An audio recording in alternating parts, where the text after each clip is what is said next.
Isto pode parecer só uma mancha numa parede, mas se não for bem tratada, esta infiltração vai voltar. Por isso fica até o fim, porque vou dar-te uma dica que vale ouro. E agora, sem mais demoras, vamos ao passo a passo de como resolver este problema. Depois de identificar a origem, começamos por raspar toda a tinta solta e inchada. Este passo é essencial para remover a umidade acumulada e preparar bem a parede.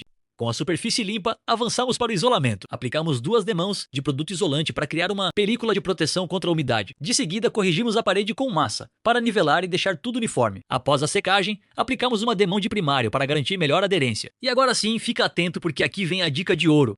Aplicamos também uma demão de tinta de marcação de estradas. Esta tinta cria mais uma barreira de proteção e aumenta a durabilidade do tratamento. Com a proteção feita, avançamos para o acabamento final, onde aplicamos 2 demãos de tinta branca para um resultado limpo, uniforme e profissional. Tratar uma infiltração não é só pintar por cima, é seguir cada etapa com calma para que o problema fique realmente resolvido. E se gostasse deste vídeo, acompanha-me para não perderes mais conteúdos como este.